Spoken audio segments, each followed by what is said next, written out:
Josephine Brennan's knees hit the dirt before she could stop them. 4 days in a stagecoach through Texas summer had stolen everything from her strength, dignity, hope. Her 8-year-old son grabbed her arm, trying to hold her up the way he'd been holding her up since he was old enough to understand that his father's footsteps on the porch meant danger. A folded letter slipped from her coat and landed in the dust at a stranger's boots. Samuel Kincaid picked it up. He read it once. Then he looked at the boy standing guard over his mother, and something in his chest that had been dead for 3 years started breathing again. If you're watching this from somewhere across this country, drop your city in the comments right now. I want to see how far Josie and Sam's story travels. Hit that subscribe button, hit that like, and don't you go anywhere, because what happens in the next 2 hours is going to reach straight into your chest and remind you that it is. The letter had been sitting on Samuel Kincaid's kitchen table for 9 days. He'd left it next to the coffee cup Hannah used to use, which was reason enough not to open it. He'd written to the matrimonial agency in Denver on a night in late May when the heat had already started pressing down on the ranch, and the silence inside the house had gotten so heavy he could feel it sitting on his ribs like a stone. He'd written 4 sentences. Said the ranch was 40 acres of good land in West Texas. Said the summers were brutal, and a man should be honest about that up front. Said if a woman wanted to come, she was welcome. Said he wasn't looking for love, just someone willing to work. He hadn't expected anyone to say yes. When the reply came, he'd left it next to Hannah's cup and gone out to fix the east fence, and told himself he'd read it when the light was better. He said that for 9 days. On the 10th day, he opened it. Josephine Brennan, 32, widow. 1 son, Thomas, age 8. Experienced in household management, cooking, preserving, basic animal care. Willing to travel. There was a photograph. He looked at it longer than he meant to. She was a heavy woman. Round face, full cheeks, dark hair pinned back severely. The photograph showed her from the shoulders up, but he could tell. She had the look of a woman who had been told her whole life that she took up too much space and had learned to hold herself smaller because of it. But her eyes looked like someone had put out a fire behind them, and she was still standing in the smoke, waiting to see what came next. He wrote back that morning. She could come if she wanted. He'd be at the stage on July 15th. He did not mention the 2 graves behind the cottonwood tree. Some things waited for trust. July 15th arrived with 104 degrees and a sky the color of bleached bone. Sam drove the wagon into Cooperton 3 hours before the stage was due, and he told himself it was because the creek crossing was low and he needed to check the water level for the horses. That was not the reason, and he knew it and kept moving anyway. He parked outside the general store and stood in the shade of the overhang, because standing in the shade was preferable to sitting inside the store, being watched and speculated about. Harlan Greer found him inside of 10 minutes. Harlan ran the feed store and had the particular gift of a man who said exactly what he was thinking without once stopping to ask whether he should. He came across the dusty street with his thumbs in his suspenders and his chin forward like a man who'd just thought of something clever. "Sam Kincaid," he called out. "You actually showed up." Sam kept his eyes on the road south. "Heard she's a widow," Harlan said, pulling up beside him in the shade. "With a young boy. That right?" He shook his head with the satisfied air of a man confirming a rumor he'd already told 3 people. "Man in your position, you could have had any unattached woman in the county. Instead, you ordered yourself a ready-made family from a catalog." Harlan: "I'm just saying what folks are thinking.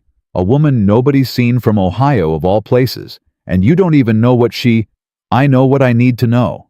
Sam turned and looked at him. Not angry, just flat and quiet and certain. "And I want you to hear me when I tell you that if you say one word to that woman or that boy when they get off that stage, I will make sure every rancher in this county knows you shorted the grain you sold me last spring." Harlan's mouth closed. "You shorted it," Sam said. "I weighed it. I let it go because I didn't feel like the trouble. I'll feel like it if you give me reason." He looked back at the road. "You understand me?" Harlan Greer found somewhere urgent to be. The stage came around the bend 40 minutes later, moving slow, the horses laboring in the heat. Sam walked to the edge of the street. His hands were steady. His jaw was tight. He told himself this was just practical.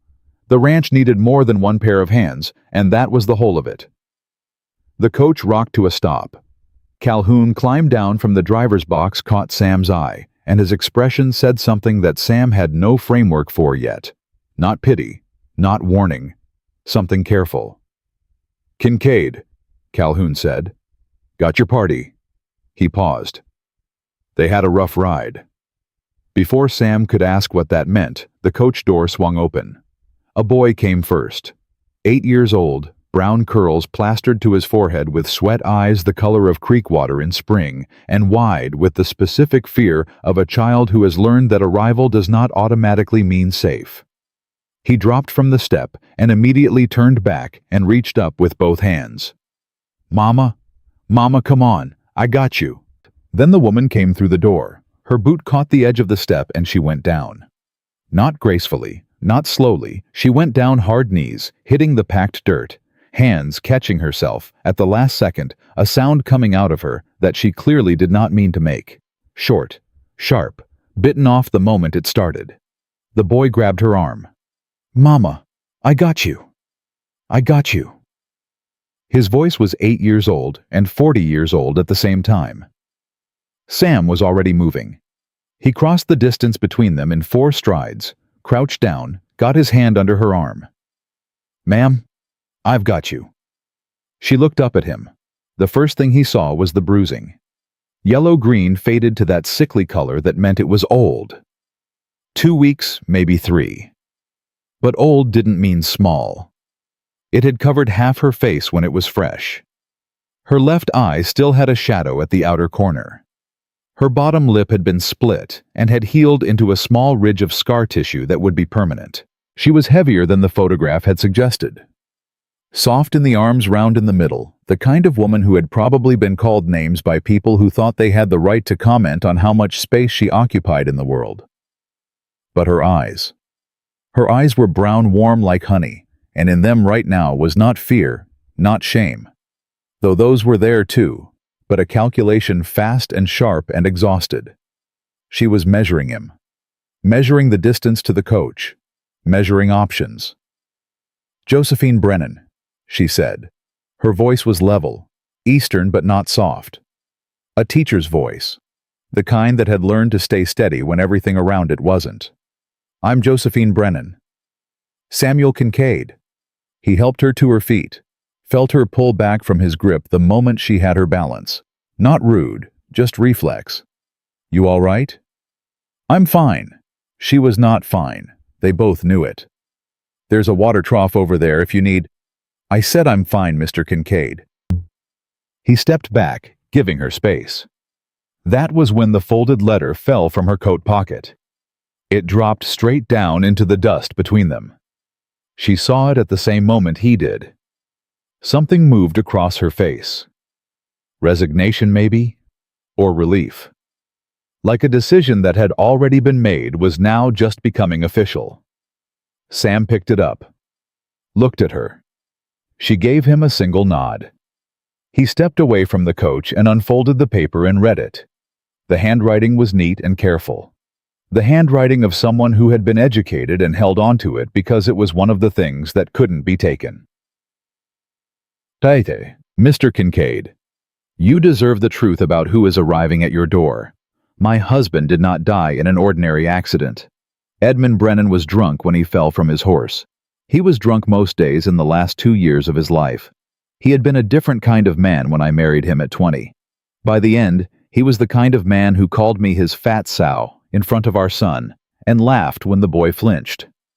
The bruises you will see on my face are from the week before he died. I am telling you this so you don't waste time wondering. I am not telling you this to ask for your sympathy or your pity. I have had enough of both from people who offered it and then did nothing. I am telling you because you are a man who deserves accurate information before he makes a decision that affects his life. I am not a small woman. I am not a young woman. I am not the kind of woman men fight over or write poetry about. Edmund made sure I knew that every day for 12 years. But I can cook. I can work. I can make a dead garden grow and a cold house warm. I can do the work of 2 people if I have to, and I have had to, more times than I can count. If you read this and decide you don't want us, I will understand. I will find another way. Thomas and I have found other ways before, and we will again. But if you are willing, if you can look at me and see not a burden, but a woman who knows how to survive, I will work harder than any woman you have ever known. I will pull my weight every single day. I will ask for nothing beyond what we agree to. And I will never, as long as I live, cause you to regret the decision to open your door. Respectfully, Josephine E. Brennan, Hatyag. Sam read it twice. He folded it carefully along the original creases, put it in his jacket pocket, and pressed his palm flat against it for one moment. Then he turned around. She was watching him from beside the coach. The boy had positioned himself slightly in front of her. Not consciously, Sam thought. Just the way an 8-year-old positions himself when he has spent years being the first line of defense. The whole street was watching. He could feel it without looking. He walked back to them. Mrs. Brennan. Mr. Kincaid. Her chin was up. Her hands were still. Whatever the next 30 seconds brought, she had decided she would take it standing straight. Road back to the ranch is dry this time of year. We'll make good time. He looked at the sun, then back at her. But we eat first. She stared at him. When did the boy eat last? A silence that lasted 2 seconds and answered the question completely. This morning, she said. Early. Then we eat first. He looked down at the boy who had been staring up at him with the open, uncomplicated suspicion of an 8-year-old who has learned that strange men require investigation. What's your name? The boy leaned further into his mother's side. Thomas. You hungry, Thomas? He looked up at his mother, then back at Sam. The calculation was almost identical to his mother's, just less disguised. Yes, sir. Then let's fix that. Sam started walking toward the boarding house. Come on. He heard them following. 2 sets of boots on dry ground. Thomas's voice in a whisper asking his mother something. Silence from Josephine, which he was already learning to read as its own kind of language. He did not look back. If he had looked back, he would have seen Josephine Brennan close her eyes for exactly 1 second, her face doing something private and complicated, something that looked from a certain angle, like the first breath a person takes after being underwater for a very long time. Mrs. Patterson at the boarding house fed them without comment and without questions, which was its own form of kindness. Beef stew, cornbread, cold buttermilk for the heat.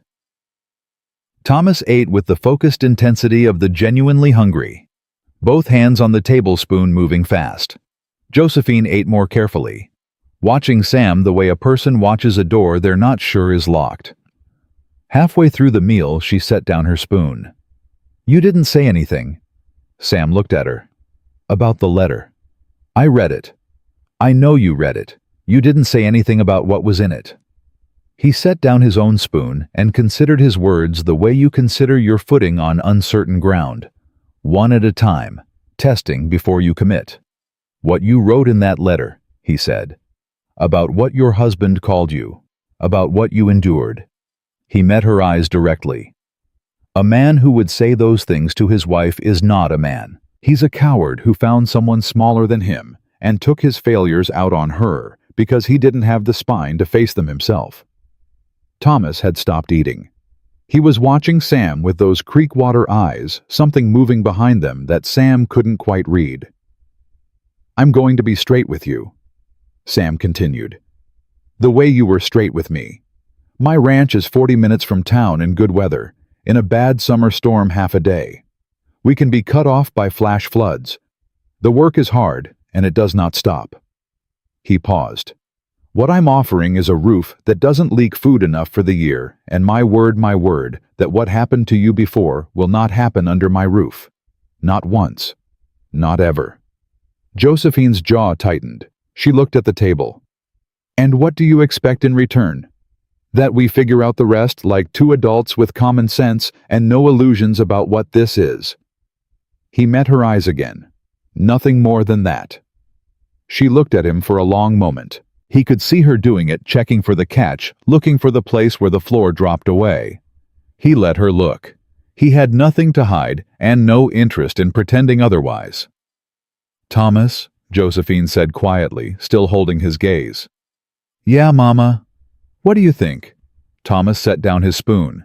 He looked at Sam with those careful old young eyes, and he was quiet for a moment that felt longer than it was. "He asked if I was hungry before he asked anything else," Thomas said. "And he didn't look at you funny when you fell. He picked up his cornbread. Pa used to look at you funny all the time, even when you didn't fall." The table went still. Sam said nothing. Josephine said nothing. The flies buzzed against the window glass, and outside someone shouted something to someone else, and the world kept moving the way it always did, while something important was being decided in a back booth of a Texas boarding house. "All right," Josephine said finally, quietly, like a door closing on one room and opening on another. "We'll come to your ranch." "Good." Sam stood, reached for his hat. "We should move before the heat gets worse." He was at the door, his hand on the frame, when Thomas's voice came from behind him. Small, still uncertain, but with something underneath it that sounded almost like hope. "Mr. Kincaid." Sam turned. "Yeah. Do you have horses?" "I do, 3 of them." "What are their names?" "The bay mare is Copper. The gray gelding is Dust. The paint is Reckoning." Thomas considered this with the gravity of someone evaluating important information. "Why Reckoning?" "First day I had him, he threw me 4 times and I kept getting back on. By the 5th time seemed like we'd both made our point." Something shifted in Thomas's face. Not quite a smile. The shadow a smile makes before it arrives. "That's a good reason," he said. "I thought so." Sam pushed through the door and walked out into the heat. He stood on the boardwalk with his face turned up to the white-hot sky and breathed out slow. The air tasted like dust and sage and something he hadn't felt in 3 years. Purpose, maybe. Or just the end of being alone. Behind him, he heard Josephine say to Thomas in a low voice, "Don't get attached yet. We don't know, Mama." "What?" "He didn't make us ask." A pause. "For food, I mean. He didn't make us ask. He just said we were eating." Another pause. Longer this time. "I know, baby," Josephine said, and her voice was steady, the way it always was, but underneath it was something fragile. "I noticed that too." Sam Kincaid stood in the July sun and pressed his thumb against his left hand, against the place where a ring had been for 5 years, and had been gone for 3. Hannah, he thought. "I don't know what this is yet." The wind picked up hot and dry, carrying the smell of distant rain that might come and might not. He looked at the road north toward his ranch, toward the empty house and the quiet kitchen, and the 2 graves behind the cottonwood tree. Then he heard the boarding house door open behind him, and he heard small boots on the wooden boards, and he heard Josephine's voice saying, "Careful on the steps, Tommy. They're uneven." And he turned around. She was standing in the doorway, one hand on her son's shoulder, squinting against the brightness. The bruising on her face looked worse in direct sunlight. She looked tired and uncertain and scared. But she also looked like a woman who had made a decision and intended to see it through. Sam walked back to the wagon and climbed up and gathered the reins and did not offer his hand to help her up, because he had already learned in the space of an hour that this was a woman who needed to be asked, not assumed about. "You need help getting up." She looked at the wagon seat, looked at him. "Yes," she said, and the word cost her something to say he could hear it. "Please." He reached down. She took his hand. Her grip was stronger than he expected, work-hardened, real. He pulled her up. She settled onto the seat beside him, Thomas climbing up after her, and the 3 of them sat there for a moment in the brutal Texas heat while the town of Cooperton went about its business around them. 40 minutes, you said. In good weather." Is this good weather? Sam looked at the sky. Cloudless. Relentless. The kind of sky that reminded you this land had been here long before people and would be here long after. Good enough, he said. He clicked to the horses, and they moved out of Cooperton and onto the road north. The ride took closer to an hour because Sam kept the horses at a walk. The heat was too heavy for anything faster, and besides, he figured the woman beside him had been moving fast for long enough. A slow hour wouldn't hurt anyone. Thomas fell asleep against his mother's side within the first 20 minutes. The sleep of the truly exhausted, the kind that happens when a body finally feels safe enough to let go. Josephine kept her hand on his head, stroking his hair in slow circles without seeming to think about it. The way she'd probably done every night for 8 years. After a while, her voice came out of the silence beside him. You don't talk much. No, ma'am. Is that just how you are, or is it because you don't know what to say? Sam considered this honestly. Little of both, I reckon. She was quiet for another minute. My husband talked constantly, she said. Every silence was a space he had to fill, usually with criticism. Of me, of Thomas, of the way I cooked, or cleaned, or breathed too loud, or took up too much room in the bed. She stopped. Sam didn't fill the space. I think I might like quiet, she said. I haven't had enough of it to know for sure, but I think I might. There's plenty of it at the ranch. That what you like about it? He thought about that. Used to, he said. Lately it's been more than I need. She turned to look at him. He could feel her eyes on the side of his face doing that calculation again. There's something you're not telling me, she said, about why you wrote to the agency, about why you're willing to take on a woman you've never met, and a boy who isn't yours. Yes, ma'am. There is. Are you going to tell me, when we get to the ranch, some things are easier to say in a place that belongs to you? She looked forward again. All right, she said. That's fair. They rode the rest of the way in silence, but it was a different kind of silence than before. Less careful. More like two people who had agreed to wait together instead of waiting alone. The ranch came into view as the sun was starting its slow descent toward the western hills. Josephine leaned forward slightly when she saw it. Sam watched her face from the corner of his eye, trying to read what she was seeing. The house was small but solid, built to last, not to impress. There was a barn, a chicken coop, a vegetable garden that had gone wild with neglect. And behind the house, visible from the road, 2 wooden crosses under a cottonwood tree. Josephine saw them. He watched her see them. She didn't ask. Thomas woke as the wagon slowed. We here. We're here. Thomas rubbed his eyes and looked at the house, then at the barn, then at the corral, where 3 horses stood watching them approach. Which one's reckoning? The paint, the spotted one. He's pretty. Don't let him hear you say that. He's vain enough already. Thomas laughed. It was a small sound, rusty like a gate that hadn't been opened in a while. But it was real. Sam pulled the wagon up to the porch and set the brake. This is it, he said. Josephine looked at the house for a long moment. Then she looked at him. Mr. Kincaid. Ma'am. The crosses behind the house.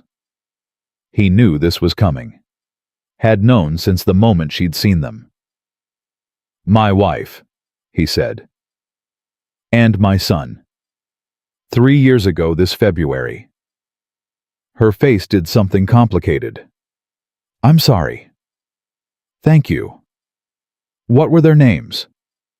Hannah. And the boy. We were going to call him Samuel Jr. Sam. He paused. He never took a breath. Died with his mother.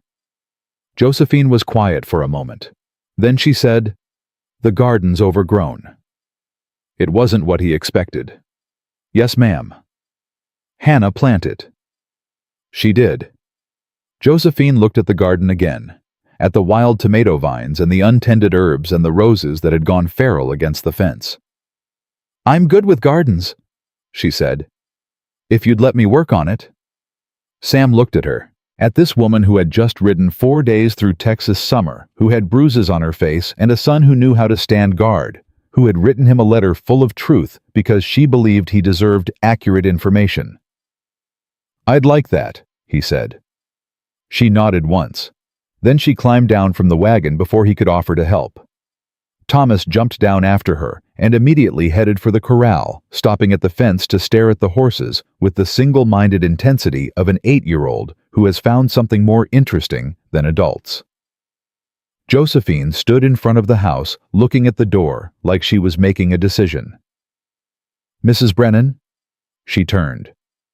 "Welcome home," Sam said. Something moved across her face, quick there and gone. "It's not home yet," she said, "but I appreciate the sentiment." She walked up the porch steps and opened the door and went inside. Sam sat on the wagon seat for a moment, watching the door close behind her. Then he looked at the cottonwood tree at the 2 crosses standing in its shade. "Hannah," he thought, "I don't know if I'm doing this right. I don't know if there is a right way to do it." The evening breeze picked up rustling the cottonwood leaves. "But I think maybe she needs this place as much as I needed to stop being alone in it." He climbed down from the wagon and went to see to the horses. Behind him, through the open kitchen window, he heard Josephine say to herself, in a voice that was probably meant to be too quiet for anyone to hear, "It smells like dust and loneliness in here." A pause. "I can fix that." And Sam Kincaid, who had not smiled in 3 years, felt the corner of his mouth twitch upward. Just slightly. Just enough. Sam was up before dawn the next morning the way he'd been up before dawn every morning for 3 years. Habit didn't care whether a man had guests or not. He came down the ladder from the loft quietly expecting to find the house still dark. He was wrong. Josephine was already at the stove. She'd found his skillet, found his eggs, found the coffee he kept in the tin by the window. She was moving through his kitchen with the careful efficiency of a woman learning a new space, opening cupboards, quietly noting where things were. She heard him on the ladder and turned. Neither of them spoke for a moment. "You didn't have to," he started. "I know I didn't have to," she said. The stove was cold. It needed lighting. She turned back to the eggs. "How do you take your coffee?" "Black." She nodded like she'd expected that. "Eggs, however you're making them." "I'm making them scrambled with the last of the cheese I found in your cellar, which by the way is poorly organized. I can fix that if you'd let me." Sam sat down at the table. "You've been up a while." "Couldn't sleep past 4. Body doesn't know what to do when there's no one to be afraid of." She said it matter-of-factly the way she might have said the sky was blue. Sam didn't know what to say to that, so he said nothing. She brought him coffee and eggs and sat down across from him with her own plate. They ate in silence for a few minutes. "This is good," he said. "It's eggs." "They're good eggs." She looked at him like she was trying to figure out if he was making fun of her. "My husband used to say my cooking was adequate," she said. "Adequate was the best word he ever used for anything I did." "Your husband was a fool." The words came out before he could stop them. Josephine's fork stopped halfway to her mouth. "I shouldn't have said that," Sam said. "About a dead man." "No." She set her fork down. "You should have. Because it's true." They looked at each other across the table. "Thank you," she said quietly. "For the eggs comment. Not the fool comment. Though I appreciate that one too." Thomas appeared in the doorway of the back room, hair sticking up in 6 directions, still half asleep. "I smell food." "Sit down," Josephine said. "There's plenty." Thomas sat. He looked at Sam, then at his mother, then at the plate she put in front of him. "You cooked already." "I did." "It's not even light out." "Ranches start early," Sam said. "Your mama knows that." Thomas looked at him with those careful eyes. "You going to work today?" "Every day." "Can I help?" Sam glanced at Josephine. She gave him a small nod. You know anything about horses? No, sir, but I can learn. Then finish your breakfast and meet me at the barn. Thomas ate faster than Sam had ever seen a child eat. Josephine watched him with something complicated in her face. Fear maybe. Hope. The particular expression of a mother watching her child reach for something and not knowing yet whether it would hurt him. He'll be fine, Sam said quietly. I know. I won't let anything happen to him. She looked at him. I know that too, she said. That's what scares me. What do you mean? She was quiet for a moment, choosing her words. I've spent 8 years teaching that boy not to trust men who seem kind, she said. Because in our house, kindness always came with a price. It always came before the bad thing, not after. She picked up her coffee cup with both hands. I don't know how to teach him the opposite. I don't know if I know the opposite myself yet. Sam didn't have an answer for that. He wasn't sure there was one. I'm going to do what I said I'd do, he said finally. Every day. That's all I know how to offer. I know. Is that enough? She looked at him for a long moment. Ask me again in a month, she said. I'll have a better answer then. Thomas pushed back from the table. I'm done. Can I go to the barn now? Mind your manners. May I please go to the barn now, Mr. Kincaid? Sam stood up. Come on then. They walked out together into the pale morning light. Behind them, through the kitchen window, Sam heard Josephine start washing the dishes, humming something under her breath. A hymn maybe, or a lullaby. It was the first music that House had heard in 3 years. The morning passed in work, which was how mornings passed on a ranch. Sam showed Thomas how to measure out grain for the horses. The boy listened with fierce concentration, memorizing every step like his life depended on getting it right. You're doing fine, Sam said after the third time Thomas asked if he was measuring correctly. I want to do it right. You are doing it right. But what if I'm not? Sam crouched down so he was at Thomas's eye level. Then I'll show you again, that's all. Nobody gets hurt for making a mistake with horse feed. Thomas was quiet for a moment. Pa used to say mistakes were weakness. Your pa was wrong about a lot of things. That was one of them. How do you know? Because I've made more mistakes than I can count and I'm still standing here. Thomas considered this. What kind of mistakes? Sam thought about the graves behind the cottonwood, about the February night when he'd waited too long to ride for the doctor because the snow was deep and he'd told himself Hannah was strong enough to wait until morning. The kind that teach you things, he said. The hard way. Thomas nodded slowly. Then he went back to measuring grain with slightly less terror in his hands. By mid-morning, Josephine had reorganized the kitchen, swept the floors, and started pulling weeds from Hannah's garden. Sam watched her from the barn doorway, while Thomas brushed Copper's flank with more enthusiasm than technique. She worked like someone who had learned that being useful was the same as being safe. Every movement had purpose. Every task completed was a point in her favor, a reason she deserved to stay. He recognized it because he'd done the same thing after Hannah died, working himself into exhaustion every night so he wouldn't have to feel anything except tired. Mr. Kincaid. He turned. Thomas had stopped brushing and was looking at him. Yeah. Why do you keep watching my mama? Sam considered several answers and settled on the truth. Because I'm trying to figure out how to make her believe she doesn't have to work that hard. Thomas went back to brushing. She won't believe it, he said. Pa told her she was lazy every day, even when she worked from sunup to past dark.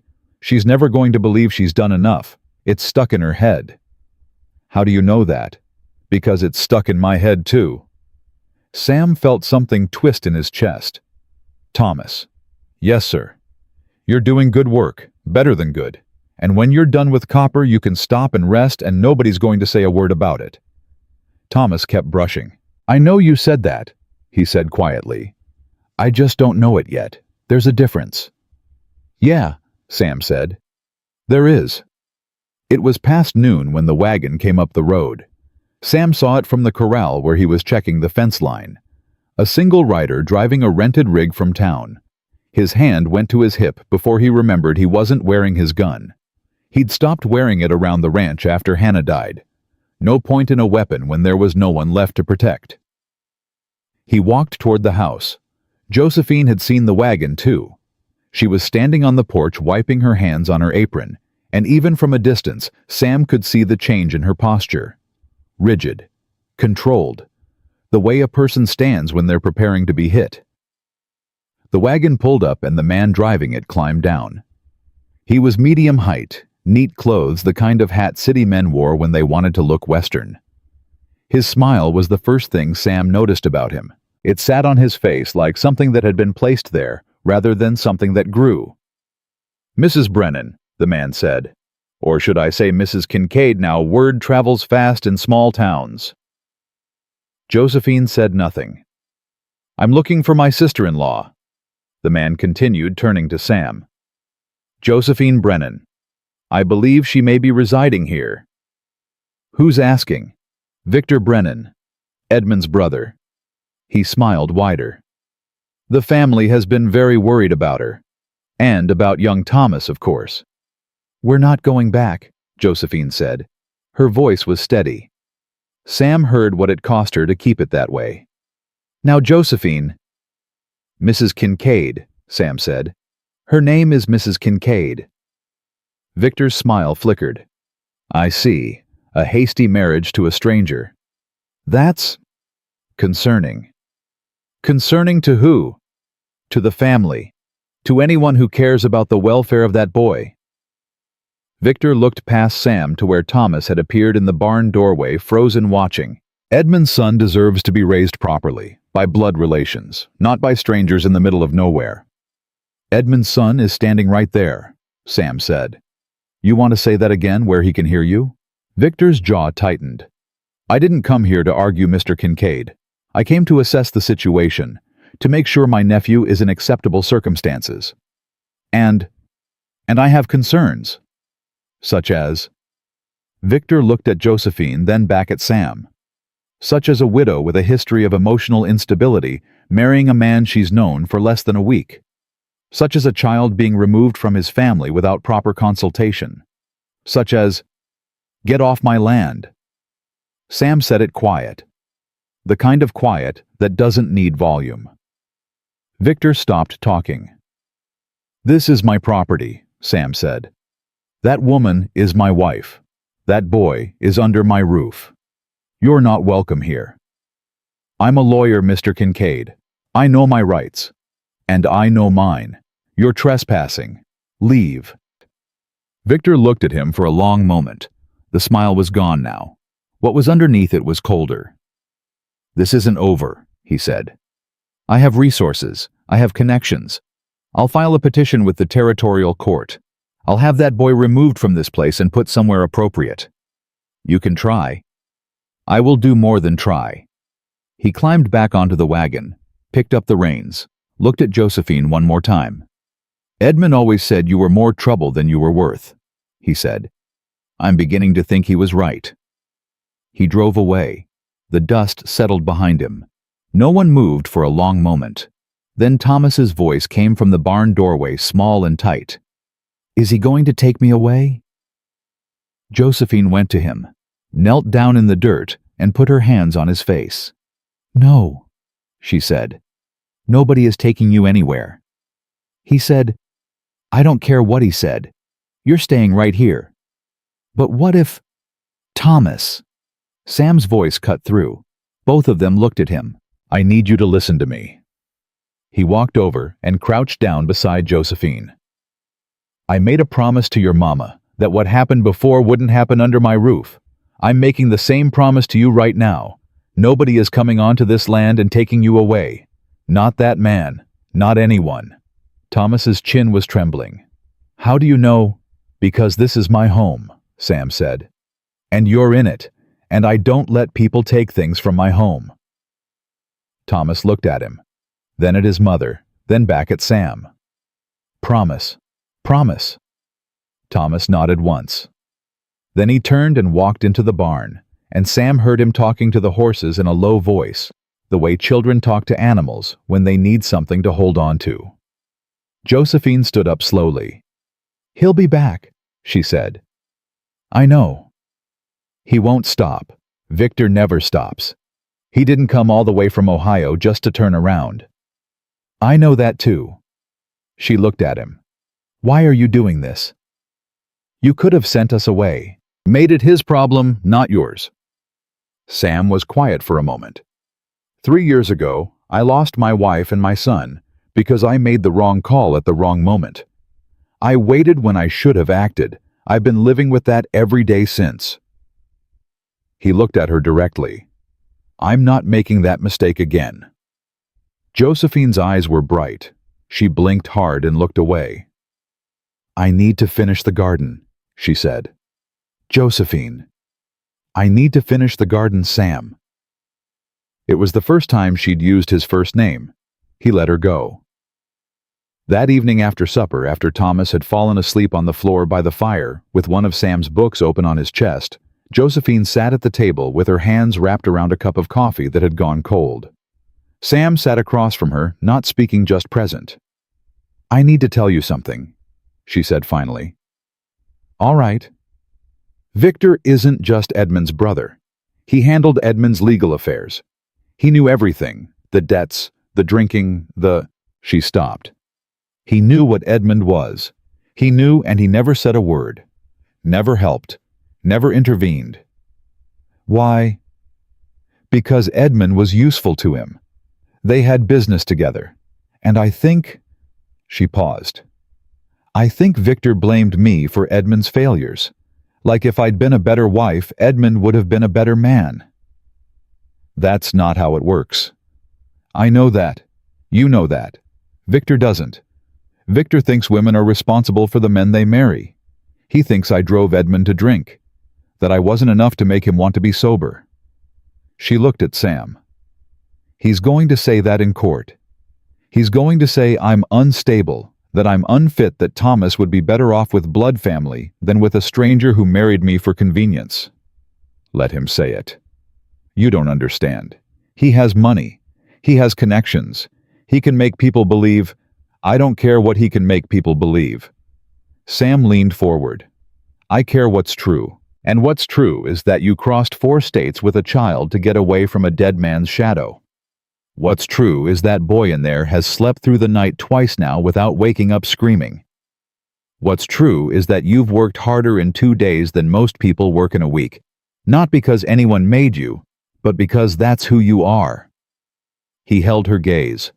"That's what the judge is going to see. That's what anyone with eyes is going to see. And if Victor Brennan thinks he can walk into a Texas courtroom and take a child away from a woman like you, he's about to learn something about how things work out here." Josephine's hands were shaking around the coffee cup. "You barely know me," she whispered. "I know enough." How can you know enough in 2 days?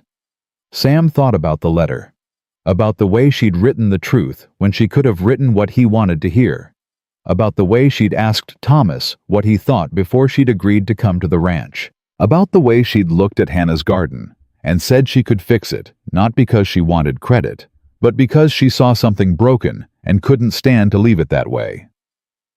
"Because you remind me of someone," he said. "Your wife."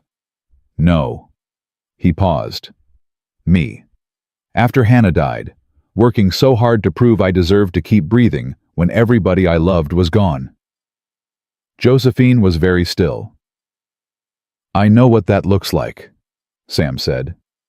"I know what it costs. And I know it doesn't stop just because someone tells you it should." He stood up. "Get some sleep. Tomorrow we go to town and talk to the sheriff. Figure out what we're dealing with legally. Then we figure out what to do about it." He was halfway to the ladder when her voice stopped him. "Sam." He turned. She was still sitting at the table, but something in her face had changed. The armor was still there. It would probably always be there, but there was a crack in it now. A place where light was getting through. "Thank you," she said, For not making me explain why I'm afraid. You don't have to explain anything to me, he said. Not now, not ever. He climbed the ladder to the loft. Below him he heard her moving around the kitchen, banking the fire, checking the doors. The sounds a person makes when they're learning what it feels like to be safe. He lay down on his cot and stared at the ceiling and thought about Victor Brennan's smile and the coldness underneath it. Whatever was coming, it was coming fast. And Sam Kincaid had spent 3 years learning how to lose. It was time to remember how to fight. They rode into Cooperton at first light. Sam had left Thomas at the ranch with strict instructions to stay inside and not open the door for anyone. The boy had nodded with the seriousness of a soldier receiving orders, and something in Sam's chest had twisted at the sight of it. 8 years old, and already knew how to stand guard. Josephine sat beside him on the wagon seat, her hands folded in her lap, her face set in that controlled stillness he was learning to recognize. She hadn't spoken since they'd left the ranch. "You don't have to do this alone," Sam said. "I know. Whatever Briggs says, we face it together." She looked at him. "Why do you keep saying things like that?" "Like what?"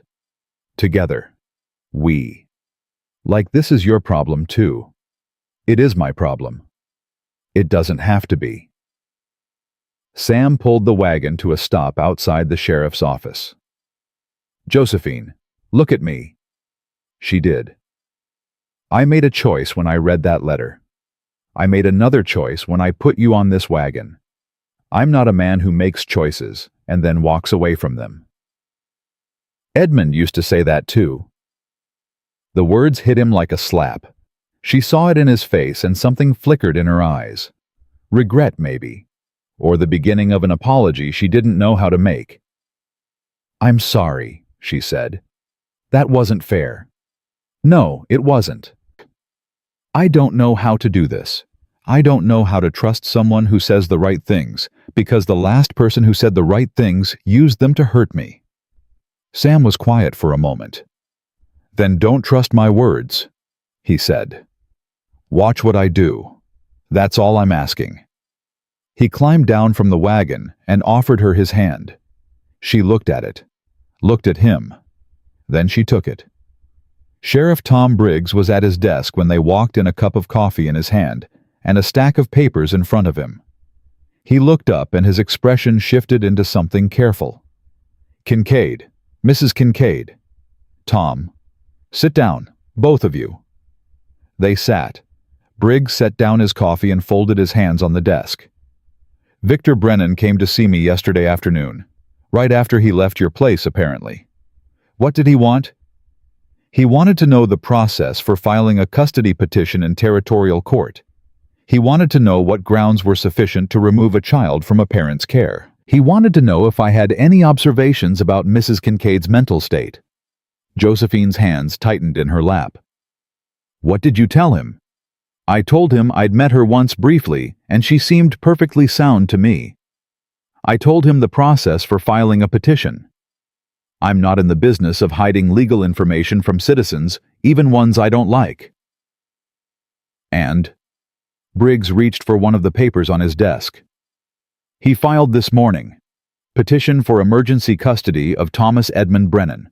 Grounds listed are mental instability of the mother, improper living situation, and..." He paused. "Moral unfitness." "Moral unfitness," Josephine repeated. "That's what it says." "On what evidence?" Briggs looked at her directly. "He's got a doctor's affidavit from Ohio. A Dr. Marcus Webb. Says he treated you multiple times for injuries consistent with domestic accidents and observed signs of emotional instability, irrational behavior, and hysterical tendencies." Josephine went very still. "Dr. Webb was Edmund's friend," she said quietly. "He came to the house twice. Both times after Edmund." She stopped. "Both times he looked at my injuries and wrote in his notes that I was clumsy and emotionally volatile." "Can you prove that?" "Prove what? That my husband beat me, that his friend helped cover it up." "Can you prove what really happened?" "I lived it. Isn't that proof?" Briggs sighed. Mrs. Kincaid, I believe you. I want you to understand that. But believing isn't the same as proving, and in a court of law, a doctor's sworn affidavit carries weight. Sam leaned forward. What do we need? Counter-evidence. Witnesses who can speak to her character. Documentation of what Edmund Brennan really was. Something that makes a judge look at that affidavit and decide it's worth less than the paper it's printed on. The marriage certificate, Josephine said. We're legally married. That establishes you got married 3 days after arriving in Texas to a man you'd never met before. Briggs held up his hand before she could respond. I'm not saying that's how I see it. I'm saying that's how Victor Brennan's lawyer is going to frame it. A desperate woman fleeing to the frontier, entering into a hasty marriage with a stranger. It doesn't look stable. It looks like running. I was running, Josephine said. I was running to save my son's life. Then you need to make the judge understand that. You need to stand in that courtroom and tell him exactly what you told me, and you need witnesses who can back you up. Sam looked at Briggs. When's the hearing? 5 days. 5 days. Josephine's face went pale. That's not enough time, she said. I don't know anyone here. I don't have witnesses. I don't have documentation. I left Ohio with nothing but the clothes we were wearing. Then we find another way, Sam said. There is no other way. Victor has money. He has connections. He has a doctor's affidavit. And I have nothing. I have absolutely nothing. Her voice cracked on the last word. Sam reached over and put his hand on her arm. She flinched. He didn't move his hand. You have me, he said. She looked at him. Her eyes were bright with tears she was refusing to let fall. That's not enough. It's a start. Briggs cleared his throat. There's one more thing you should know. They both looked at him. Victor Brennan hired Franklin Doyle to represent him. Sam's jaw tightened. Who's Franklin Doyle? Josephine asked.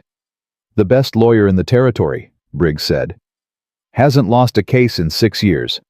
If Victor Brennan wanted to make a statement about how serious he is, he just made it. They drove back to the ranch in silence. Josephine sat with her hands in her lap, staring at nothing. Sam could feel the defeat radiating off her like heat. Halfway home she spoke. Maybe I should just go. Sam looked at her. Take Thomas. Leave. Go somewhere Victor can't find us. California maybe, or Oregon. Somewhere far enough that he'd give up. Would he give up? She was quiet for a long moment. No, she said finally. He wouldn't. He'd follow us to the ends of the earth just to prove he could. Then running isn't the answer.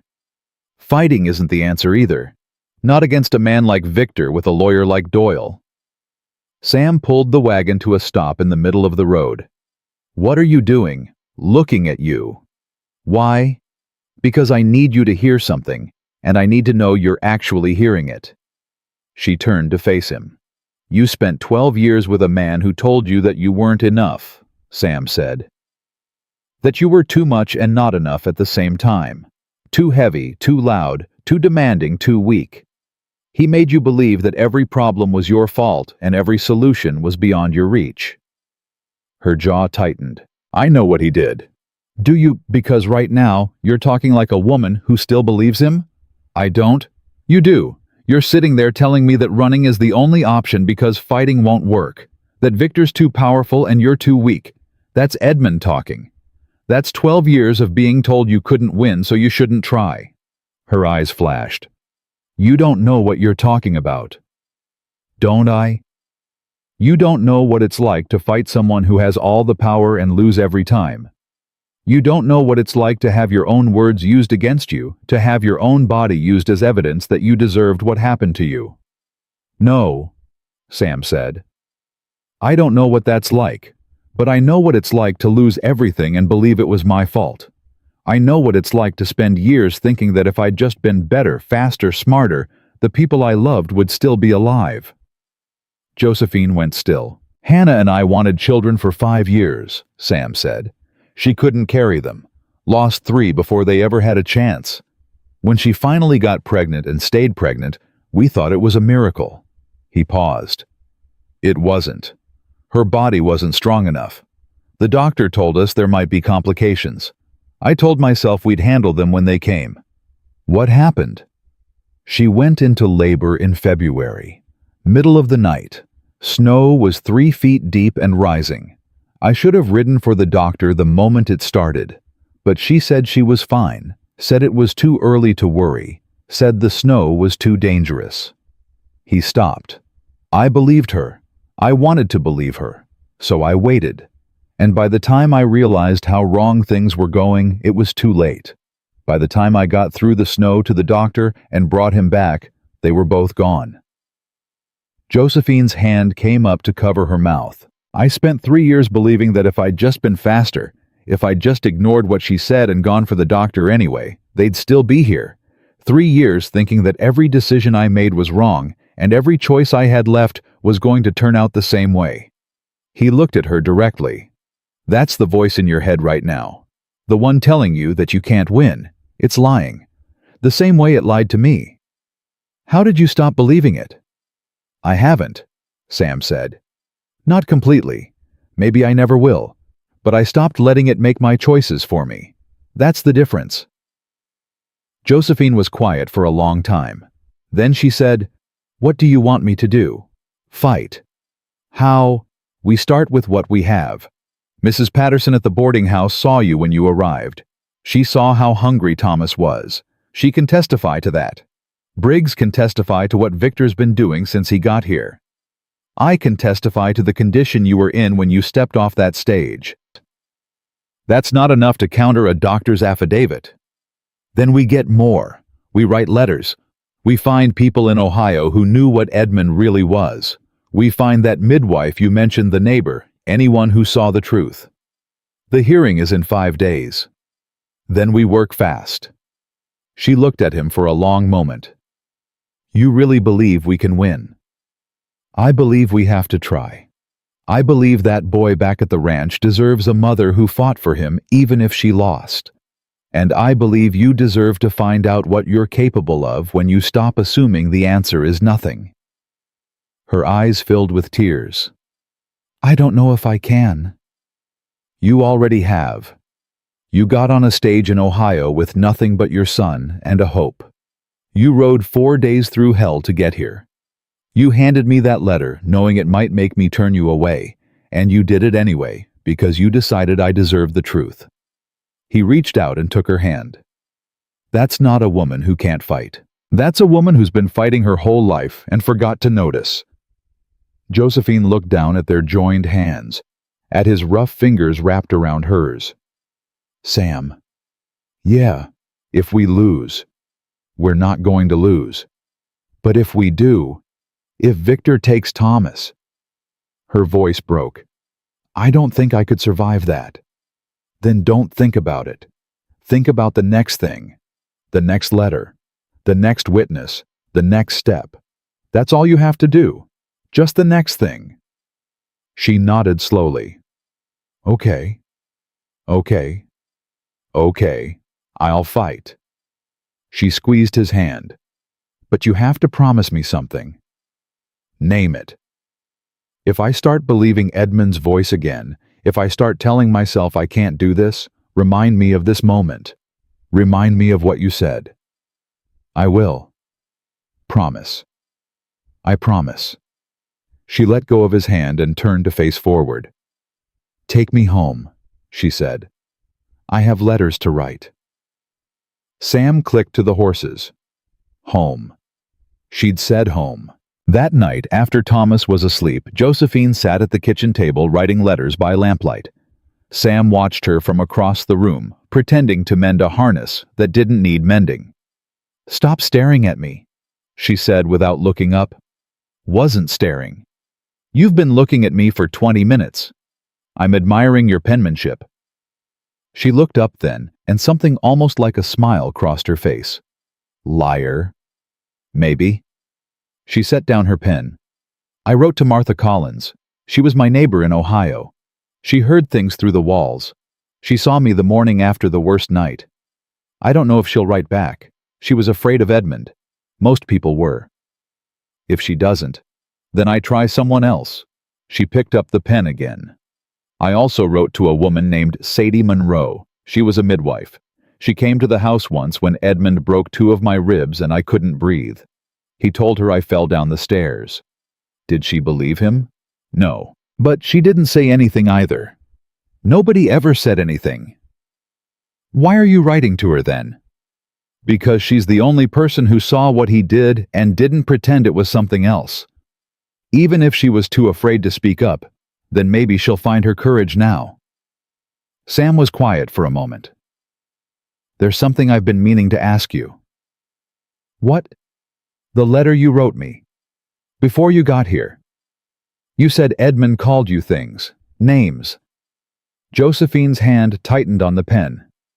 You want to know what names? Only if you want to tell me. She was silent for a long time. He called me his fat sow, she said quietly. He called me his ball and chain. He called me the mistake he made at 20 and spent the rest of his life paying for. Sam felt his jaw clench. He told Thomas I wasn't worth feeding. He told Thomas that if he ever married a woman like me, he'd have Edmund's permission to beat some sense into her. Thomas was how old when he said that? 6. Sam closed his eyes. That's why Thomas stands between you and every door. That's why he watches me like he's waiting for me to become someone else. Yes. He thinks it's his job to protect you. He's been trying to protect me since he was old enough to understand what was happening. He shouldn't have had to. No child should have to.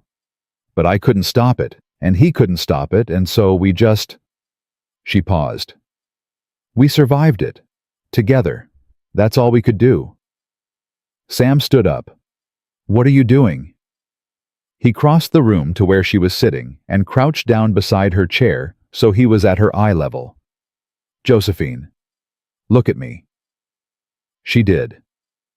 You are not what he called you. You never were. I know that. Do you... Her eyes filled. Most days. Then I'll remind you on the days you don't. That's part of the deal now. What deal? The one we made when you took my hand in the street. The one that says we face things together. The one that means you don't have to carry this alone anymore. A tear slipped down her cheek. I don't know how to do that. Neither do I. We'll figure it out.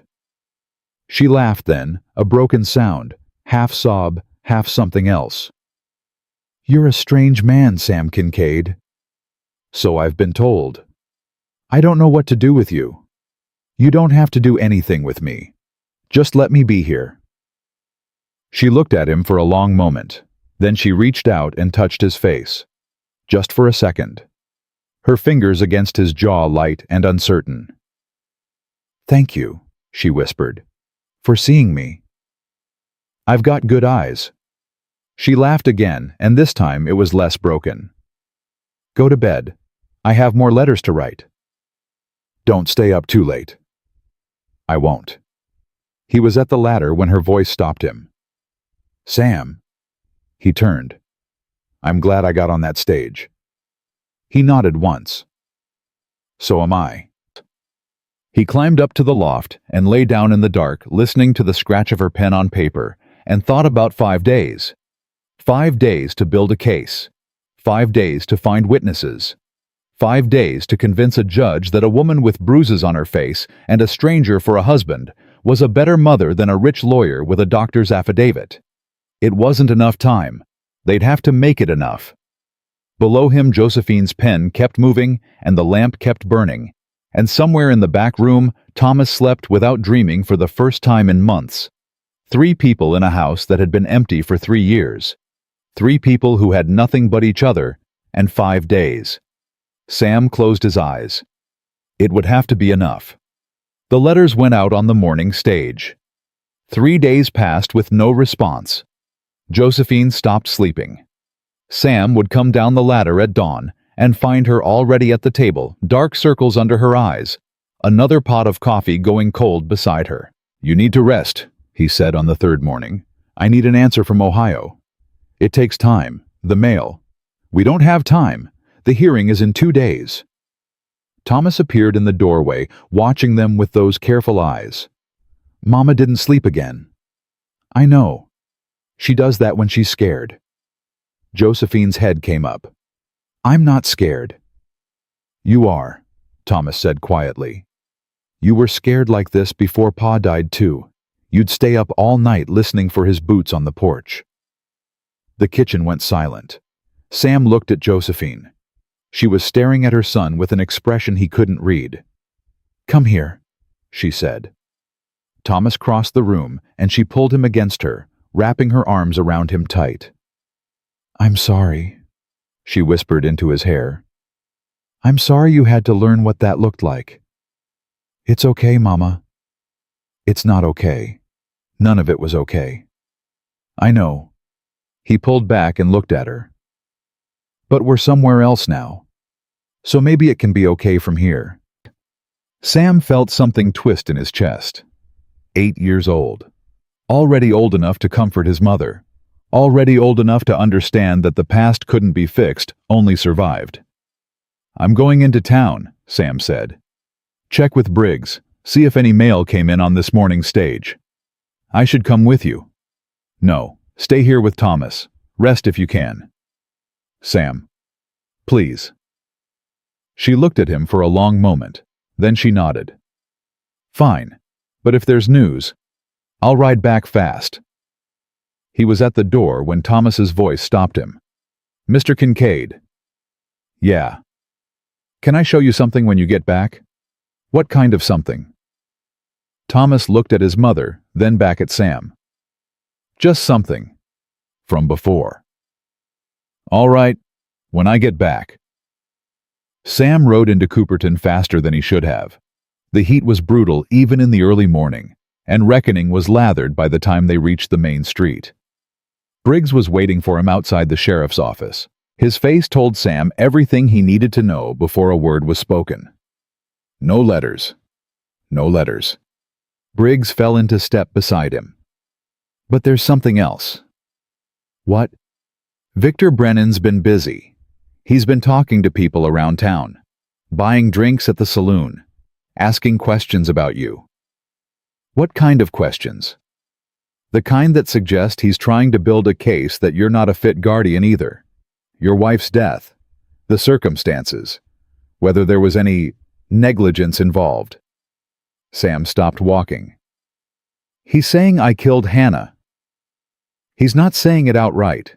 He's planting seeds, letting people draw their own conclusions." "And are they drawing conclusions?" Briggs was quiet for a moment. "Some folks remember that winter. They remember you were alone out there when it happened. They remember you didn't come into town for 3 months after." "I was grieving." "I know that. But grief and guilt look the same from the outside. Victor Brennan knows that too." Sam felt the anger rising in his chest hot and sharp. "I didn't kill my wife. Nobody's saying you did.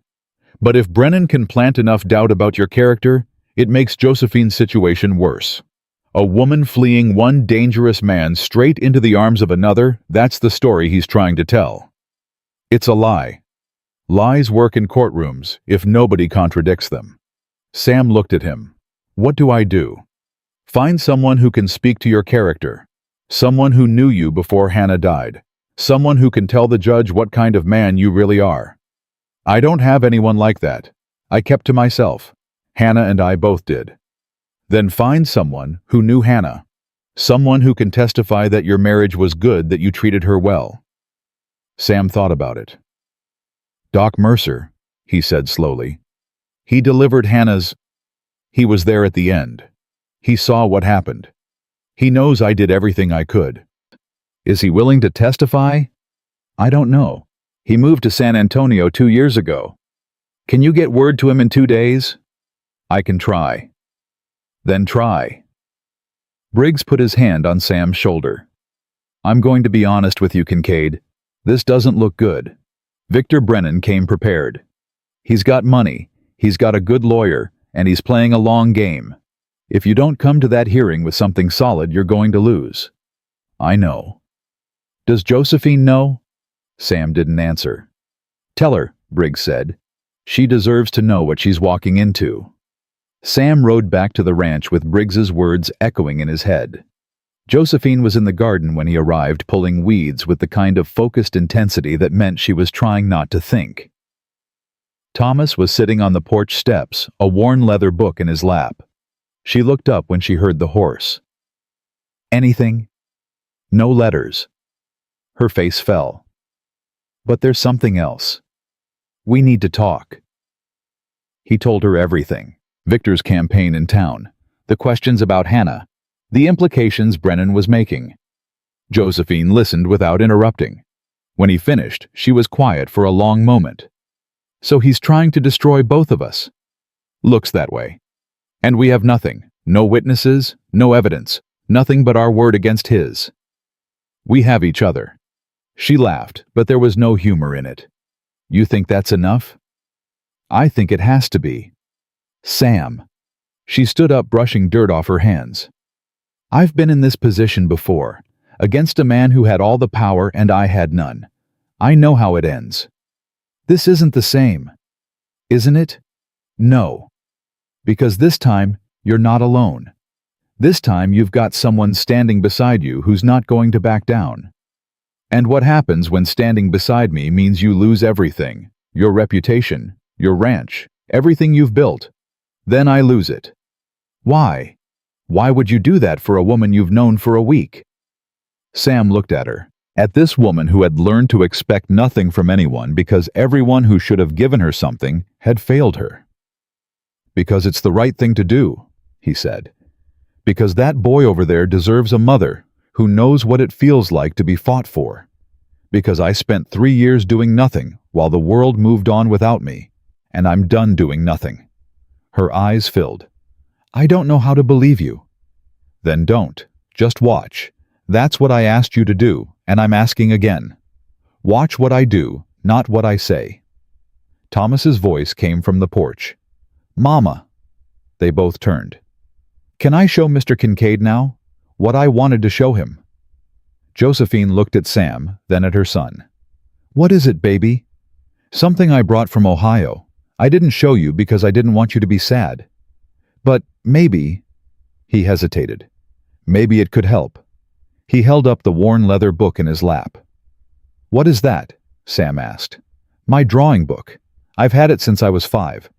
Sam walked over and sat down on the porch steps beside him. You draw? Mama taught me.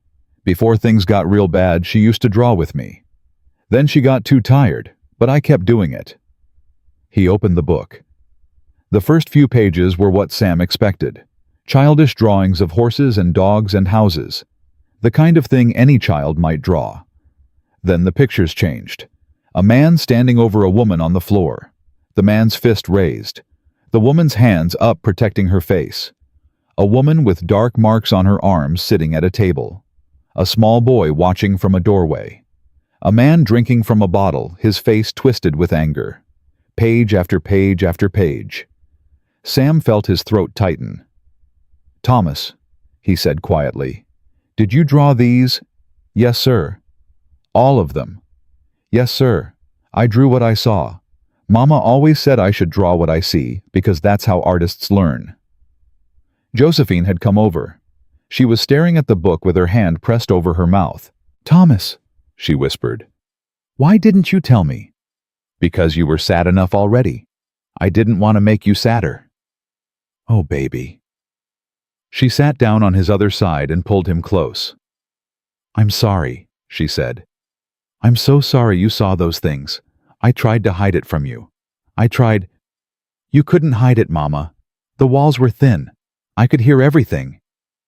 Sam turned another page. This drawing was different. It showed a woman and a small boy standing at a window looking out. Behind them, far in the distance, there was a sketch of something that might have been mountains. Underneath, in careful child's handwriting, were the words, Someday we will go somewhere safe. When did you draw this one? Sam asked. 2 years ago, when I was 6. It was after a real bad night. Mama was crying in the kitchen, and I wanted to make her feel better, so I drew her a picture of where we could go. Did you show it to her? No, I was too scared. What if Pa found it? Josephine was crying, now silent tears streaming down her face. Sam looked at the book, at page after page of a child's testimony to a truth that no doctor's affidavit could contradict. Thomas, he said, would you be willing to show this to a judge? Thomas looked at his mother. She looked back at him. I don't want him to have to, she started. Mama. Thomas's voice was quiet but steady. You always told me the truth was important, even when it was hard, even when it hurt. I know, but this is my truth. I drew it because I saw it. And if showing it to someone can help us stay here, then I want to show it. Sam looked at Josephine. It's his choice, he said. It has to be his choice. Josephine closed her eyes. Tears were still falling, but when she opened them again, there was something else there too. Pride maybe, or the beginning of hope. All right, she said quietly. If you want to show them, you can show them. Thomas nodded once. The same nod Sam used. The nod of someone who has made a decision and intends to see it through. I'll do it, he said. For us. The morning of the hearing arrived with the kind of heat that made the air feel solid. Sam helped Josephine into the wagon. She was wearing her best dress, the blue one she'd brought from Ohio. She'd tried to press it flat overnight, but there were still creases. I look like a mess, she said. You look like a woman who rode 4 days through Texas summer to save her son. That's not a mess. That's a soldier. She looked at him. You always know what to say. No, ma'am. I just say what's true. Thomas sat in the back, the leather book clutched against his chest. His face was pale, but his jaw was set. They rode into Cooperton in silence. The courtroom was packed. Word had traveled the way word always traveled in small towns. Half of Cooperton had shown up to watch. Victor Brennan was already seated at the front next to a sharp-faced man in an expensive suit. Franklin Doyle, the lawyer who hadn't lost a case in 6 years. Victor looked at Josephine as she walked in. That smile again, the one that didn't reach his eyes. Sister, he said, you look tired. Don't talk to her, Sam said. Mr. Kincaid? Victor's smile widened. I hope you're prepared for what's about to happen. This isn't the kind of thing that can be fixed with a shotgun and a hard stare. Neither is what you're trying to do, but that's not stopping you. Judge Warren came in before Victor could respond. Everyone sit down. Let's get this started.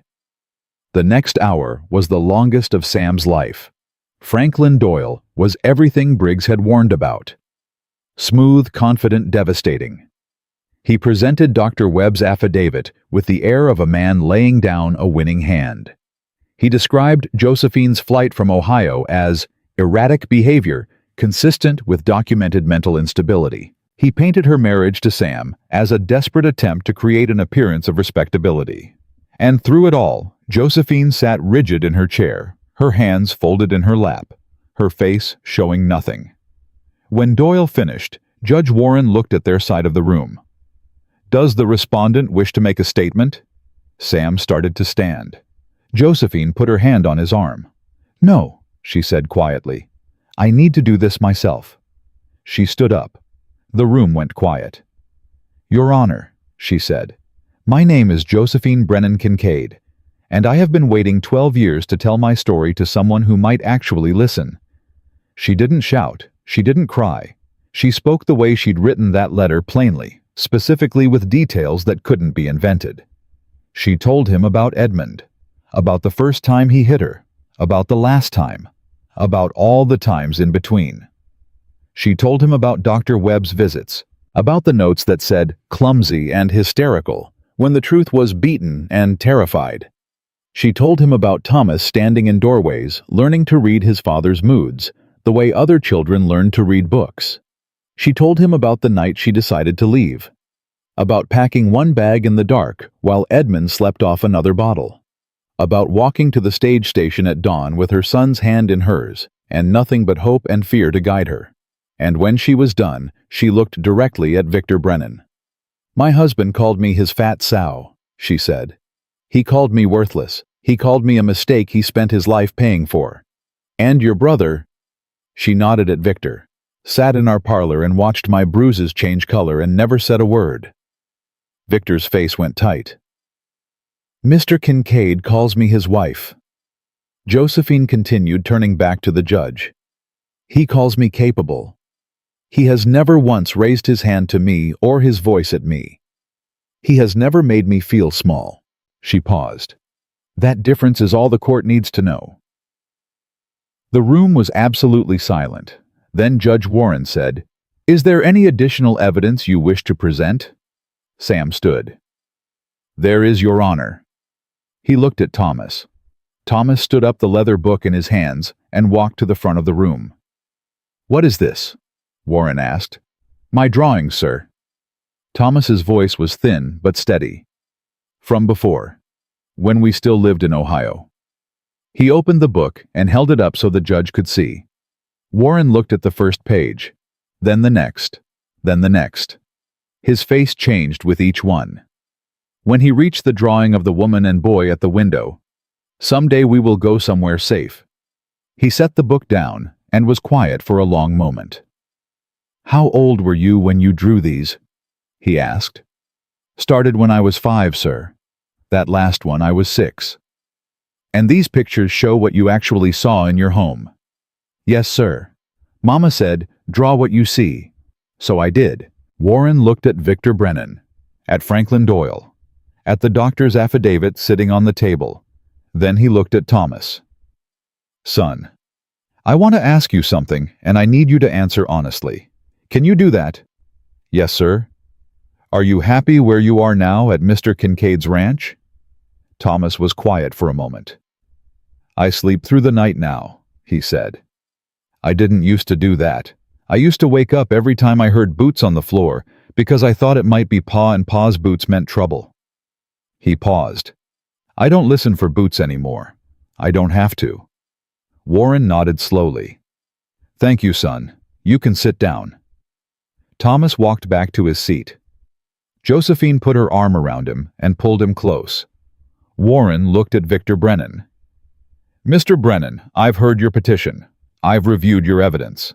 I've listened to your lawyer make a very polished case about mental instability and moral unfitness." He picked up Thomas's drawing book. "And then I looked at these. At a child's record of what life was really like in that house. At drawings made by a 5-year-old who shouldn't have known what any of these things looked like." He set the book down. "Your petition is denied." Victor stood up fast. "Your Honor." "Sit down, Mr. Brennan. This is outrageous. You're taking the word of a child and a woman with a documented history of—" "I said sit down." Warren's voice cut through the room like a whip. Victor sat. "Let me be very clear," Warren said. "Mrs. Kincaid is a legally married adult woman with custody of her son. That child's drawings tell me more about what happened in Ohio than any doctor's affidavit ever could. And I don't need a medical degree to see that a boy who sleeps through the night for the first time in his life is in a better place than he was before." He looked at Victor directly. "If you file another petition in this territory without substantially new evidence, I will consider it harassment and respond accordingly." He banged his gavel. "We're adjourned."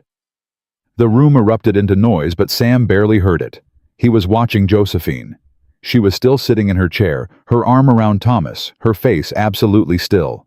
For a moment he thought she might not have understood what had happened. Then she turned to look at him, and her eyes were filled with tears, and her hands were shaking, and her whole body was trembling with something he couldn't name. "We won," she whispered. "We won." She stood up, still holding Thomas, and she looked at Sam, and he saw it happen. The wall coming down, the armor cracking, the woman underneath finally allowing herself to believe that she was safe. "Sam," she said. "Yeah. I think I need to sit down again." He caught her before her knees buckled. Sam held her until her legs steadied. The courtroom was emptying around them, people filing out with the satisfied murmur of an audience that had gotten its money's worth. Mrs. Patterson caught Sam's eye and gave him a small nod. Briggs tipped his hat from the doorway. Victor Brennan hadn't moved. He was still sitting at his table staring at the judge's empty bench, his face the color of old ash. Franklin Doyle was speaking to him in a low voice, but Victor wasn't listening. Josephine pulled back from Sam's arms and straightened her spine.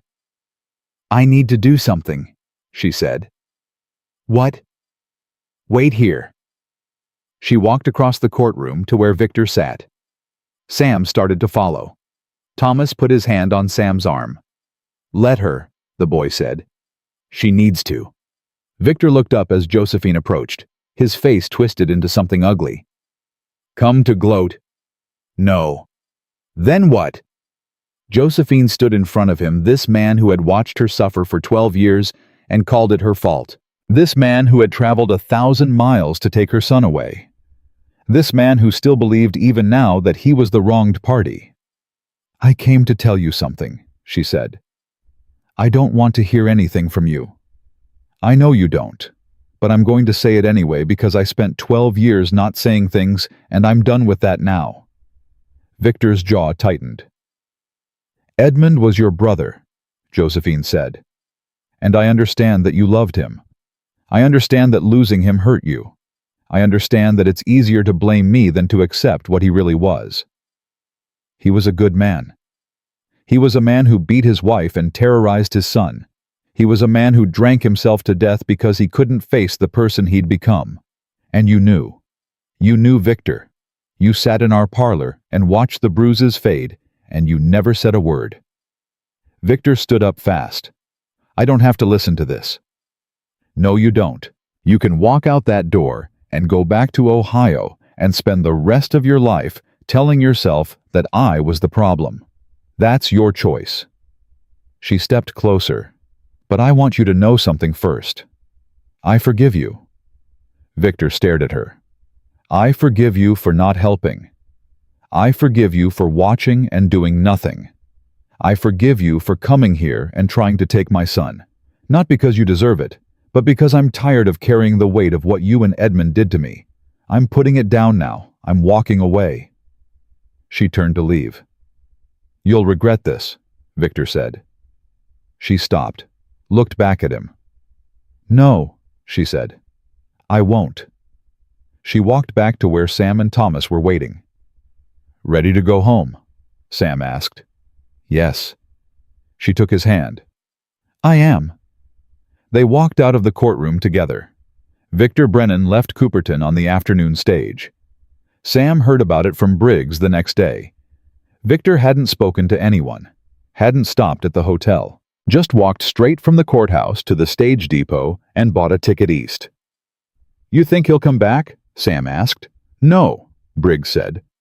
"I've seen that look before. That's the look of a man who's realized he bet everything on a losing hand. He's done." "Good. You did well, Kincaid. Both of you. We did what we had to.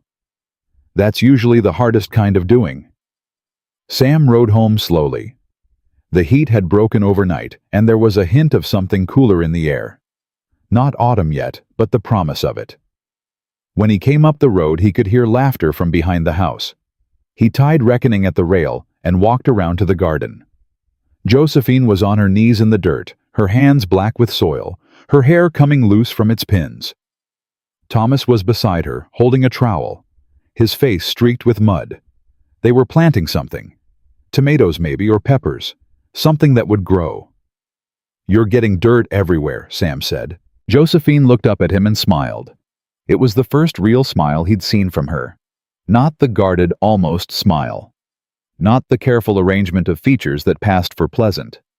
A real smile, wide and unprotected, that reached all the way to her eyes. "That's generally how gardening works," she said. "I'm helping," Thomas added. "Mama says I'm a natural." "Is that so?" "It is so."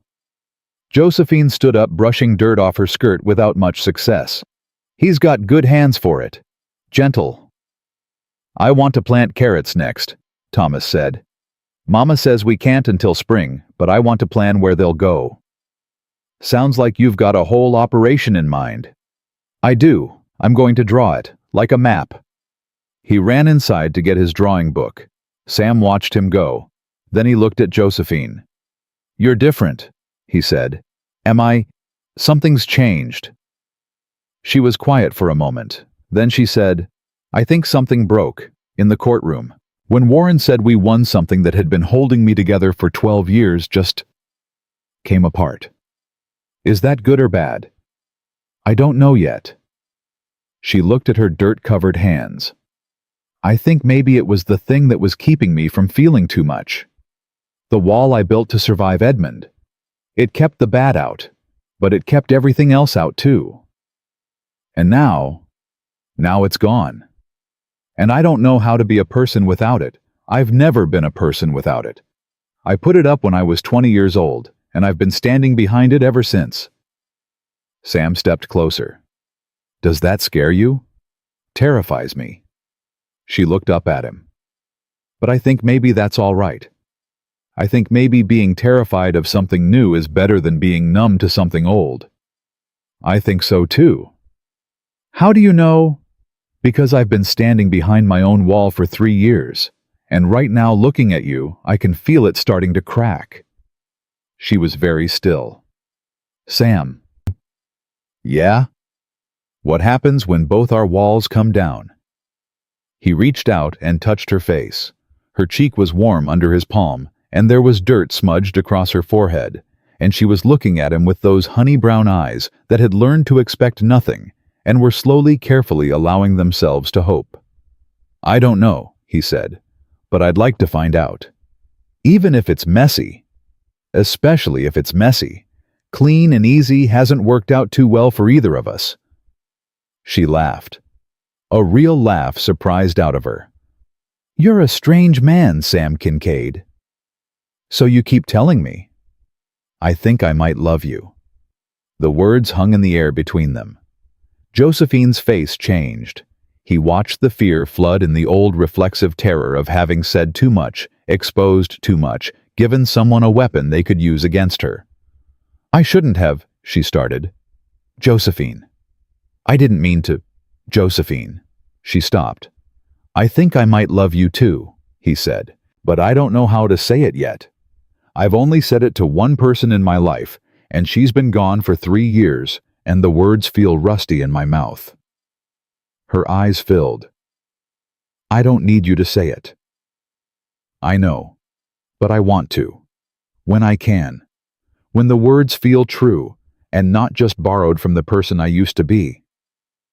How will you know when that is? He thought about it. I'll know because I'll be talking about you. About who you are. Not about who Hannah was or what I lost. About what's in front of me, not what's behind. And until then, I'll show you. Every day. The way you asked me to. She reached up and put her hand over his on her face. That's enough, she said.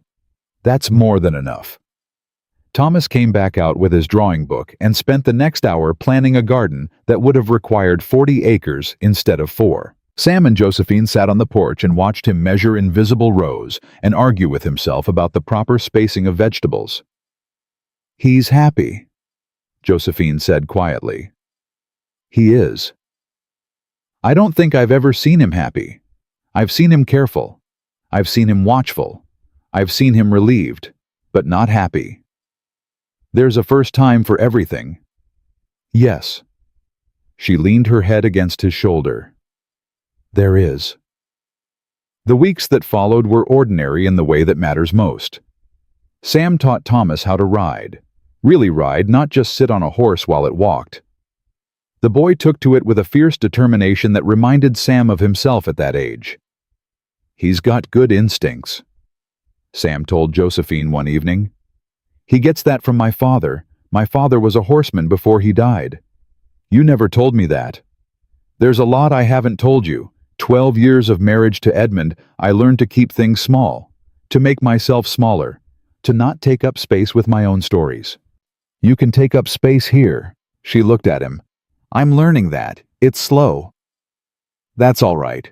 I'm not going anywhere. She smiled. That real smile, the one he was seeing more often now. No, she said. You're not. The garden flourished. Josephine had a gift for making things grow that Sam had never possessed. Within weeks, the plot that had been a tangle of weeds and dead stalks was producing tomatoes, peppers, beans, squash. Hannah would have liked you, Sam said one afternoon watching her work. Josephine straightened up, surprised. You don't talk about her much. No, I haven't known how. What was she like? Sam thought about it. Quiet, determined. She knew what she wanted, and she went after it, but she never made noise about it. She just did the work and let the results speak. That sounds like someone else I know. Maybe that's why I recognized you. When you stepped off that stage, something about the way you held yourself, like you'd been through something terrible and come out the other side still standing. Hannah went through something terrible. Her whole family died of fever when she was 16. She was the only one left. She came to Texas with nothing but a trunk of clothes and a letter of introduction to a family friend. She built everything she had from scratch. Josephine was quiet for a moment. And then she died. Yes. And you blamed yourself. Yes. But it wasn't your fault. Sam didn't answer. Sam. Josephine came over and sat down beside him. What happened to Hannah wasn't your fault. The snow, the distance, the timing. None of that was something you could control. I could have ridden for the doctor sooner. Could you really? In a blizzard in the dark with her telling you she was fine? I should have known she wasn't fine. How? By reading her mind. By paying attention. By not believing what I wanted to believe. Josephine took his hand. I spent 12 years blaming myself for Edmund, she said. For not being enough. For not being able to make him happy. For not being able to stop him from drinking, from hurting me, from becoming the person he became. She paused. It took me until this moment sitting here with you to realize something. Edmund's choices were Edmund's choices. They had nothing to do with me. I could have been perfect, and he still would have been who he was. Because that was him, not me. That's different. Is it? Sam looked at her. Hannah chose to tell you she was fine when she wasn't. She chose to downplay what was happening. Maybe she was trying to protect you. Maybe she was trying to protect herself. Maybe she didn't know how bad it was. But that was her choice. Her words. You believed your wife. That's not a crime. That's not a failure. That's what married people do. Sam's throat tightened. I never thought about it that way. I know, because you've been too busy carrying the guilt to look at it clearly. She squeezed his hand. Put it down, Sam. The same way I put down what Victor and Edmund did to me. It's too heavy to carry, and it's not helping anyone. Not you, not Hannah's memory, not Thomas, not me. I don't know if I can. Then let me help you, the same way you've been helping me. He looked at her. At this woman who had been called worthless and unlovable and too much.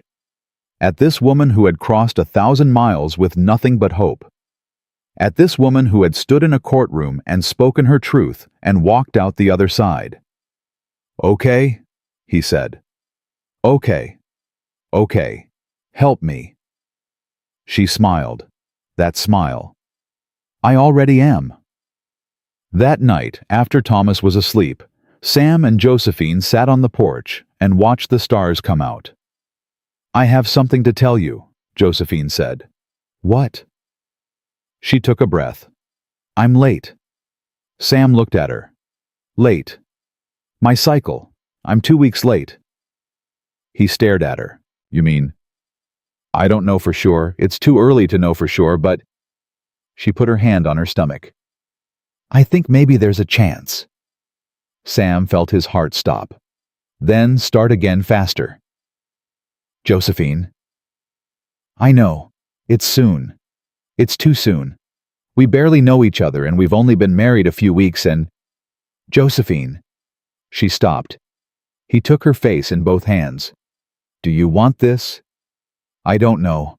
I thought I'd never want it again after Thomas, after everything. But now—" She trailed off. "Now," he prompted.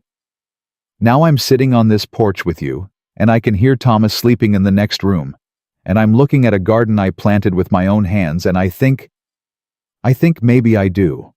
I think maybe I want to know what it's like to bring a child into a home where love is real." Sam felt tears prick at his eyes. "I've been scared of this," he said. "Since Hannah. I've been scared of wanting this again because wanting it and losing it almost killed me. I know. But I want it. With you. I want to try. Even if we lose. Even if we lose. Because not trying, not allowing myself to want this, that's just a different kind of dying. And I'm done dying." Josephine leaned forward and kissed him. It was not their first kiss, but it was different from the others. It was not careful. It was not hesitant. It was a promise and a choice and a beginning all wrapped into one. When they pulled apart, she was crying. "I love you," she said. "I didn't say I think this time. I know. I love you, Sam Kincaid. I love you too, Josephine Kincaid. I love you and Thomas and whoever else is on their way. I love this family we're building. It's a strange family. The best ones are." She laughed, wet and happy. "What do we do now?" "We wait. We see what happens. We keep planting gardens and riding horses and eating too much cornbread. That's all. That's everything." She leaned her head against his shoulder. "I was so scared when I got on that stage in Ohio. I didn't know what was waiting for me. I didn't know if I was making the biggest mistake of my life or the best decision." "Which was it?" She looked up at him. "The best decision. The best decision I ever made." The next morning, Sam found Thomas in the barn, talking to Reckoning. "What are you telling him?" Sam asked. Thomas looked up, startled. "Just stuff." "What kind of stuff?" "The secret kind." Sam smiled. "That's fair. A man's entitled to his secrets." He started measuring out grain for the horses. Thomas watched him for a moment. "Mr. Kincaid." "Yeah." "Can I ask you something?" "Sure." Thomas was quiet for a moment. Then he said, "Are you my pa now?" Sam set down the grain scoop, crouched down so he was at Thomas's eye level. "I'm not your pa," he said. "I'm not trying to replace him or make you forget about him. What I am is the man who married your mama, and the man who lives in this house with you, and the man who's going to teach you everything I know about horses and cattle and building things that last. So what do I call you? Whatever feels right." Thomas thought about it. "Can I call you Sam?" "You can? Or maybe—" He hesitated. "Maybe something else. Later. When I'm ready. Whenever you're ready. No rush." Thomas nodded slowly. Then he said, "Sam. Yeah. I'm glad Mama picked you. From all the letters she could have answered." He paused. "She said she almost didn't. She said she looked at your picture and thought you looked too sad to be able to help anyone. But she sent the letter anyway because she said sometimes sad people understand things that happy people don't." Sam felt his throat tighten. She was right about that. "I think you're less sad now." "I think so too." "Is it because of us?" "It's because of everything. You, your mama, this place, the way it feels to wake up in the morning and know there's someone to make breakfast for." Thomas smiled. That rare, real smile. "Mama makes good breakfast." "She does. Best eggs I've ever had." "Don't tell her that too much. She'll get proud." "Maybe she deserves to be proud." Thomas considered this. "Yeah," he said. "Maybe she does." He went back to brushing Reckoning, and Sam stood up and watched him for a moment. This boy who had spent 8 years learning to be invisible, finally learning that it was safe to take up space. From the house he heard Josephine's voice calling them for breakfast. "Come on," Sam said. "Let's go eat. Race you to the porch." "I'm too old to race." "You're not that old." "Old enough to know better." Thomas grinned. 3, 2, 1. He was off before Sam could respond, running across the yard with the wild energy of a child who has finally been given permission to be a child.